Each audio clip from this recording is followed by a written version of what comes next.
Hello and welcome to this tutorial on how to add melee weapons in Crayta.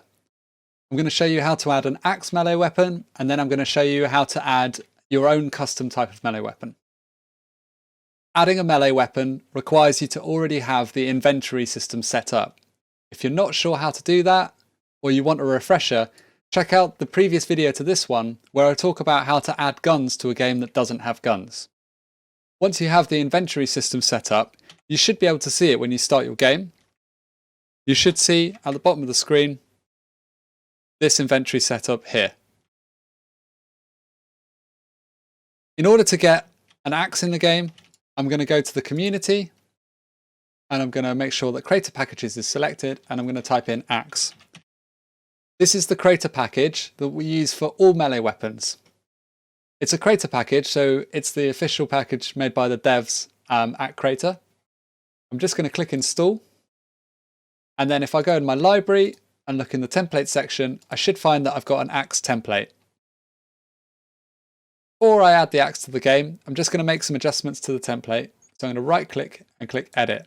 You can also select it on this drop down box over here. I'm going to make sure that the axe shows on in it. This is really useful when you're developing, because otherwise you might have to wait up to a minute for it to show.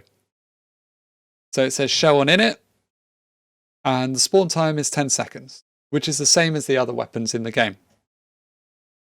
Now that I've made those adjustments, I'm going to stop editing this template, and I'm going to add an instance of the axe to my game world.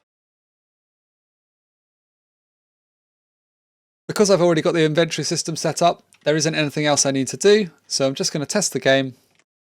I'm going to run up to the axe, look at it, press interact, and I'll pick it up. Cool. So the axe is in the game. Now to make a custom melee weapon. So I think we need to add a sword. I'm going to right click that axe template in the template section of the library, click duplicate. This is just like we did with the shotgun if you're following on from that tutorial. And type in sword. And now I need to make some edits to that template. So access it in my favorite way, which is in this drop down. Notice that just because I renamed it to sword, the axe is still there. So we need to change that mesh asset in this entity editor. Here it is, axe magic castle. So I'm just going to click on that drop down. Then I'm going to type in sword in the filter, change it to a sword. I could go through and change some of the properties as well. So I think that a sword is probably slightly less damaging than an axe. I think it's a bit faster to swing a sword. So it's lighter, but less damaging. So I think that might balance the sword quite well. So I'm happy with that now. So I'm just going to stop editing that template.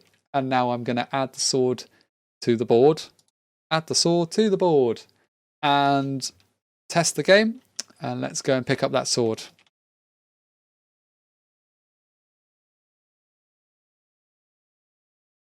Cool. So notice I can have a sword, I can have an axe. One thing I didn't talk about in the gun tutorial was the names of these items in the inventory at the bottom here. So these aren't very good names because they don't actually describe what they are. So let's remedy that. We go back to the, let's go to the sword template. In the entity editor down here, you should see there's something called friendly name. I'm going to change that to say sword.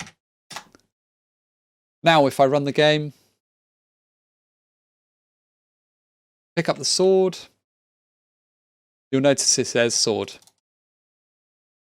Make sure you name your inventory items, unlike I didn't do earlier, and it'll make it much more fun and much easier for your players to run around and melee each other. And that's it for the melee tutorial. Hopefully that was helpful. I look forward to seeing what melee weapons you come up with.